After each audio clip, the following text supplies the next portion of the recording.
अस्सलाम वालेकुम रहमतुल्लाहि वबरकातुहू।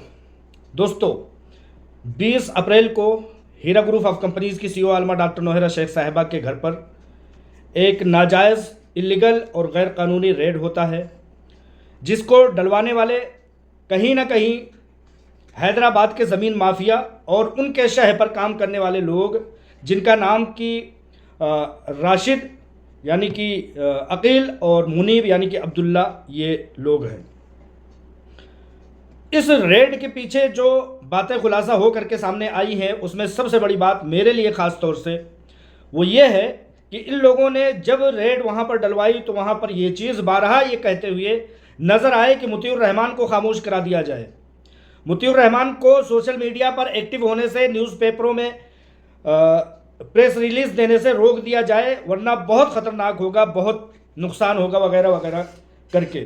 तो ये खाइफ जो अकील और मुनीब हैं, जो कि चूहे हैं, मेरे ऊपर मुकदमा पहले ही कर चुके हैं। अब जब उस मुकदमा और एफआईआर से कुछ नहीं हो सका तो मुझे धमकियां दिलवा रहे हैं, वो भी दूर दराज के इलाके में। सुन लो कि तुम्हारे बाप असदुद्दीन ओवैसी और हैदराबाद के ज़मीन माफिया, उनके खिलाफ तो मैं डरा सहमा ही नहीं, आज तक खामोशी नहीं हुआ। तो तुम जैसे अकील और मुनीब, राशिद और अब्दुल्ला जैसे चूहों से आज मैं मरऊब क्यों होने लगा? जैसा कि आप लोगों ने देख लिया होगा कि इस वीडियो का सब्जेक्ट जो मैंने, इस पैगाम का सब्जेक्ट जो मैंने रखा है वो कर्नाटक शिमोगा के साइबर दहशतगर्द के नाम से मैंने रखा है। तो ये दहशत पसंदी ही तो है कि दूर दराज के इलाकों में जा करके मुझे नाचीज़ के लिए, जो कि दिल्ली में बैठा हुआ है और यहाँ से बैठ करके मैं अपने तमाम जर्नलिज्म के काम कर रहा हूँ, वहाँ जा करके दहशत पसंदी के काम फैला रहे हैं। इस तरह की बातें मुझ तक पहुँची तो मैंने क्या किया कि इन चूहों को मैंने फ़ोन किया, राशिद और अब्दुल्ला, अकील और मुनीब जिनका नाम है, उनको मैंने फ़ोन किया और मैंने कहा कि चलो इन लोगों से मैं पूछ लेता हूं कि मुझसे क्या तकलीफ़ है। जिस तरह की तुम लोग गुनाहगारियां कर रहे हो, उस चीज़ को अगर मैं आकर के मंजर आम पर बता रहा हूं, तुमने कहाँ कहाँ गलती की है, उस चीज़ की अगर निशानदही कर रहा हूं, तो तुम लोगों को तकलीफ़ किस बात की है? तुम लोग की दहशत पसंदी और साइबर दहशतगर्दी को अगर मैं आया कर रहा हूँ, उजागर कर रहा हूँ, तो उसमें बुराई क्या है? तुम लोग उसके खिलाफ एफआईआर कर चुके हो। तुम उसके तोड़ में, उसके जवाब में अपने लीगल के साथ, अपने वकील के साथ या किसी भी तरह से आकर के जवाब दे सकते हो। इस बात के लिए मैंने इन लोगों को फ़ोन कॉल किया, लेकिन इन लोगों ने मेरा फ़ोन कॉल रिसीव नहीं किया। इसलिए एक बार फिर से मैं इस सोशल मीडिया के ज़रिए से और यूट्यूब के प्लेटफार्म से कुछ सवालात इन लोगों को मैं रखना चाहता हूं इन लोगों के सामने। अगर ये असल बाप की औलाद हैं, ये दहशत पसंद और दहशतगर्द नहीं है, तो ये आकर के इन बातों का जवाब दें। अकील और मुनीब जो कि शिमोगा के रहने वाले हैं, जिनका जाली नाम राशिद और अब्दुल्ला हुआ करता था, तो उन लोगों से मैं कुछ सवालात करता हूं और उनसे मैं पूछना चाहता हूं कि आखिर ये कार्रवाई तुम किस गम और किस तकलीफ़ और किन लोगों के शहज़ोरों पर कर रहे हो? क्या मेंबर पार्लियामेंट ने तुम लोगों को एक तरह का टारगेट दिया है, या ज़मीन माफियाओं से तुम लोग मिल चुके हो? ज़मीन माफियाओं से तुम लोग इसलिए चुके हो क्योंकि तुम लोगों को हीरा ग्रुप ऑफ कंपनीज से मिलने वाली लग्जरियस लाइफ भूल नहीं रही है। तुम लोगों ने जो गुनाहगारियां की और तुम लोगों ने जो बदतमीजियां और वाहियातगिरियां की, लोगों को डराया धमकाया, वहां के स्टाफ को, हीरा ग्रुप ऑफ कंपनीज के स्टाफ को जो तितर बितर करने का और मुंतशिर करने का और आपस में झगड़े लगाने का और बदउनवानी का, पैसे गसब करने का, गबन करने का जो काम किया, उस पर अगर तुम लोगों को निकाल दिया गया तो तुम लोग जाकर के दुश्मनों से मिल जाते हो, ज़मीन माफियाओं से मिल जाते हो और पॉलिटिकल सूदखोरों से मिल जाते हो। तो क्या ये चीज़ तुम लोग इस बात का जवाब देते हो? मैंने फ़ोन करके पूछना चाहा, लेकिन इन लोगों ने फ़ोन रिसीव नहीं किया। अभी 12 घंटे, लगभग 14 घंटे गुजर चुके हैं, इन लोगों का कोई फ़ोन कॉल नहीं आया। मैंने कहा कि चलो, अगर इन लोगों को तकलीफ़ है कि मैं सोशल मीडिया पर आकर के क्यों इन लोगों की गुनहगारियों को मंजर आम पर लाता हूँ, तो मैं इन लोगों से आमने सामने पूछ लेता हूँ। खैर, मैं इनके घर भी पहुँचूँगा बहुत जल्द इंशाअल्लाह ताला और इन लोगों से पूछूँगा। मैं इन लोगों से एक बात और पूछना चाहता हूँ कि चंद साल के चूहों, दहशत पसंद चूहों, तुम ये बताओ कि वो कौन सा सॉफ्टवेयर था जिसके लिए तुमने 9 करोड़ रुपए का डिमांड किया है? आज तक वो जो सॉफ्टवेयर था वो तो मंजर आम पर आ नहीं सका। मैं देखना चाहता हूं, अदालतों को दिखाना चाहता हूं, मीडिया बिरादरी के सामने रखना चाहता हूं कि देखो शिमोगा के इन दहशत पसंद, दहशत गर्द जो अकील और मुनीब हैं, उन लोगों ने ये 9 करोड़ रुपए का सॉफ्टवेयर बनाया है और उसका जो है अभी तक वो मंजर आम पर नहीं आ सका। लेकिन ये चीज़ रहा जिसको इनको दिखाना चाहिए। मैं इन लोगों से पूछना चाहता हूं कि आखिर वो कौन सा सॉफ्टवेयर है। तुम लोगों ने 2022 और 2023, अकील और मुनीब, राशिद और अब्दुल्ला ने 2022 और 2023 में सर्विस किया हीरा ग्रुप ऑफ कंपनीज में। मैं 1 मिनट के लिए खुदा न खास्ता मान लेता हूं कि तुम लोगों का मुआहदा हुआ 9 करोड़ नहीं 90 करोड़ रुपए का हुआ। मैं 1 सेकंड के लिए मान लेता हूं। तुम लोगों को चेक मिला, तुमने वो चेक ना ही 2022 में डाला ना ही 2023 में डाला। जब तुम लोगों को बेइज्जत करके लात मार के भगा दिया तुम लोगों की बदउनवानियों पर करप्शन के जवाब में, तो तुम लोगों ने अकील और मुनीब यानी कि राशिद और अब्दुल्ला, तुम लोगों ने वो चेक 2024 के लास्ट अक्टूबर, नवंबर और दिसंबर में डाला और उसको बाकायदा प्लानिंग के तहत उसको जो है बाउंस करवाया। और बाउंस करके सिर्फ यहीं पर दम नहीं लिया, एक के बाद एक बाउंस 2023 में तुमने चेक लिया होगा, तुम्हारा मुआहदा हुआ होगा। तुम उसी टाइम 2022 और 2023 में काम कर रहे थे, 2022 और 2023 में काम कर रहे थे, तो वो चेक 2024 में क्यों डालते हो? तुम लोगों की मंशा पर साफ साफ जाहिर वाज़ेह और तमाम तरह की दलीलें वाज़ेह हो जाती हैं। और ऐसे तुम लोगों ने जो ये चेक बुक इन लोगों ने चुराया, मुनीब और अकील, राशिद और अब्दुल्ला ने ये चेक इन लोगों ने चुराया और चुरा करके ऐसे वक्त का इंतज़ार किया। खैर इस वक्त के बारे में मैं अगले पॉइंट में बोलता हूँ। इन लोगों ने उसको चुराया और वक्त का इंतज़ार किया और अपने ज़मीन माफियाओं दोस्तों से जो कि इनके पार्टनरशिप में है और हीरा ग्रुप ऑफ कंपनीज के मामलात को इल्तवा में डालना चाहते हैं, पीछे ढकेलना चाहते हैं, आलमा डॉक्टर नौरा शेख साहिबा को पुष्ट समझिए कि कहीं ना कहीं बैक पर देखना चाहते हैं। इन लोगों ने वक्त का इंतज़ार किया और इन लोगों ने चुराया, ऐसे चेकबुक को चुराया जिसका कि ऑलरेडी जो अकाउंट बंद है। तो लिहाजा तीसरी चौथी चीज़ ये बता रहा हूँ कि आखिर तुम लोगों ने जब चुराया वो चेकबुक, तो उस चुराए हुए चेकबुक में तुम लोगों को खुद से क्यों सिग्नेचर खुद क्यों करना पड़ा, दस्तखत क्यों करना पड़ा, खुद से क्यों दस्तखत करना पड़ा?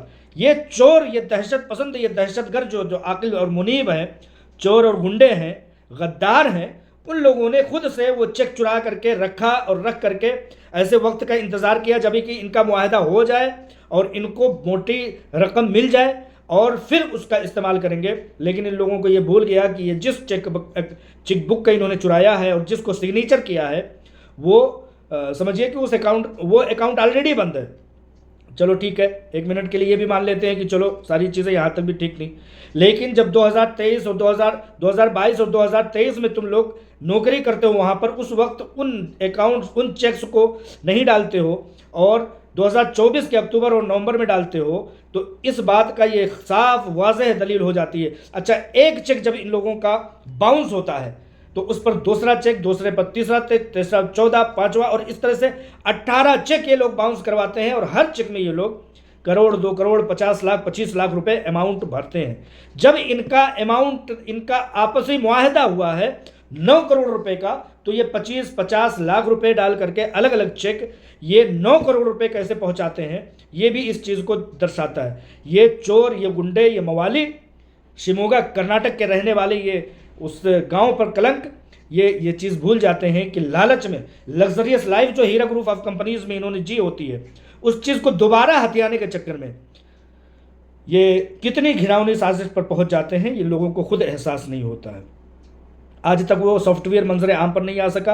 आखिर 9 करोड़ रुपए का वो कौन सा सॉफ्टवेयर तुम लोगों ने बनाया? और चलो ठीक है, तुम लोगों ने ये इतना बड़ा सॉफ्टवेयर अकेले बना लिया, उस पर कितनी बड़ी टीम काम की, उस टीम को कम से कम मंजर आम पर आना चाहिए।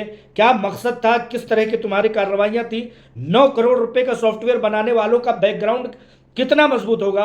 राशिद और अब्दुल्ला यानी कि अकील और मुनीब इस बात का खुला और साफ वजाहत दें कि आखिर तुम लोगों ने चलो ठीक है 9 करोड़ रुपए का मुआहदा किया, सॉफ्टवेयर बनाया और सॉफ्टवेयर बना करके ब्लैकमेल किया, ज़मीन माफियाओं से मिले, वहाँ के मेंबर पार्लियामेंट से मिले, ज़मीनों को गसब करने का, हीरा ग्रुप ऑफ कंपनीज के सुप्रीम कोर्ट में मैटर के चलने का आखिरी वक्त, बहुत चैलेंजिंग वक्त में तुम लोगों का आने का जो एक तुम लोगों की गंदी नीयत है। तुम लोग ये बताओ कि हीरा ग्रुप ऑफ कंपनीज का सॉफ्टवेयर बनाने से पहले या बाद में तुमने कितनी कंपनियों के लिए काम किया और कितने सॉफ्टवेयर बनाए, इस चीज़ का भी खुलासा तुम अगली वीडियो में करोगे।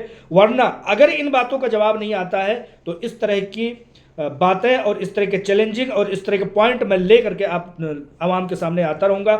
मुल्क भर के हिंदी, उर्दू, इंग्लिश अखबारों और सोशल मीडिया में ये बातें छपाता रहूँगा, छापता रहूँगा और वायरल करता रहूँगा, वायरल कराता रहूँगा।